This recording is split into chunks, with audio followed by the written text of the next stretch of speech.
Before the medals. Before the movies. Before the muscles carved like granite. There was just a boy, barefoot, bone-thin, in a cold Austrian village named Thal. The mornings were silent, harsh, unforgiving. And so was his father, a former police chief, ex-soldier, and the loudest voice in a house of discipline. But young Arnold didn't just survive under that roof. He forged something else. A will that refused to bend. At 10 years old, while others played with toys, he stared at a poster of Reg Park, Mr. Universe, turned Hercules. It wasn't just a man with muscles. It was an idea. A road map out. That rusted barbell in the shed? It wasn't metal. It was a compass. The first symbol of a future no one else could see. He didn't want to stay in Thal. He wanted more. To be bigger, louder, unstoppable. And he knew the clock was ticking. So he started beating it. Every single day. At 5 a.m., while the village still slept, Arnold was already awake. Lifting. Dreaming. Becoming. Arnold's teenage years weren't a coming-of-age story. They were a boot camp. His father didn't believe in dreams. He believed in obedience. Cold showers. Manual labor. Perfection. There was love, in his own way. But it came wrapped in shouts and strict curfews. Arnold didn't fight back with rebellion. He fought with focus. He built his body in silence, set goals the size of mountains, and turned his pain into precision. He wasn't the best student, not the smoothest with words. But in the gym, he was a prophet. At 15, he found a mentor, Kurt Marnell, a former Mr. Austria, who saw the fire in his eyes. He told him, "You have the potential to be the best in the world." That was all Arnold needed. His training intensified.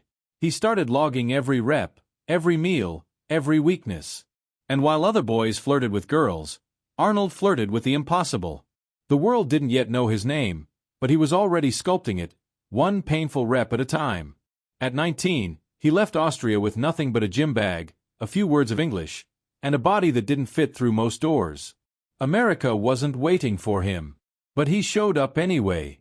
He worked construction by day, trained by night, slept in cramped rooms, ate tuna from cans, and smiled through every challenge. Because he wasn't chasing a paycheck. He was chasing immortality. In 1970, it happened. Mr. Olympia. The youngest in history. Then again. And again. 7 times. But he wasn't done. The bodybuilding world wasn't enough. Hollywood was calling. And Hollywood laughed. Thick accent. Impossible name. Too muscular. You'll never make it, they said. Arnold didn't flinch.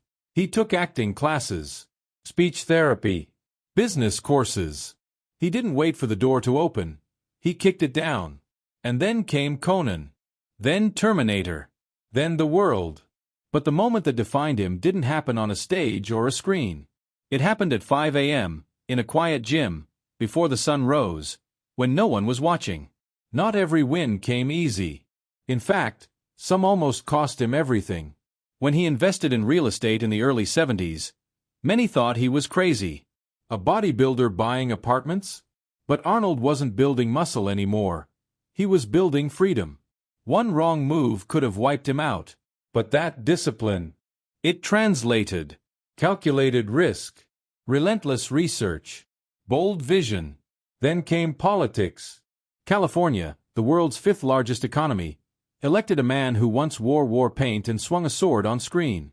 But behind the spectacle was strategy, policy, passion. He wasn't perfect. He stumbled. Critics sharpened their knives. But Arnold didn't back down. He governed like he trained, focused, direct, unshaken. He made mistakes, faced scandals, got back up. Because that's the habit no one sees. The refusal to quit. The secret wasn't charm, or strength, or luck. It was the 5 a.m. rule. That early hour, every day, became his cathedral, his lab, his therapy. Whether it was lifting in a dusty Austrian gym or preparing a speech for the UN, Arnold always started when others were sleeping. Because success doesn't scream. It whispers. And only the disciplined hear it. That old barbell? He still keeps it. It's not just iron. It's a relic of who he was, and a reminder of who he refuses to stop being. Today, Arnold lives in Los Angeles, surrounded by the echoes of the empire he built from nothing. He's a father of 5. A grandfather. A man who's known both love and heartbreak. His marriage to Maria Shriver brought together power and politics, but ended after 25 years. Painfully. Publicly. Humanly. Yet even here, Arnold stood tall. He never stopped growing. He now spends his days mentoring young athletes, advocating for climate change, inspiring millions through speeches, podcasts, books, and documentaries. His most famous paycheck? For Terminator 3, reportedly $30 million. But the real value? The millions he now gives back. He built gyms in underserved communities, funds after-school programs, donates bikes, supports education. And when asked what keeps him going, he says the same thing he always did. You can't climb the ladder of success with your hands in your pockets. What can the viewer take away? That the life you want won't be handed to you. It must be lifted, inch by inch, with ruthless discipline, unshakable belief, and a dream too loud to ignore. Because legends aren't born. They're built.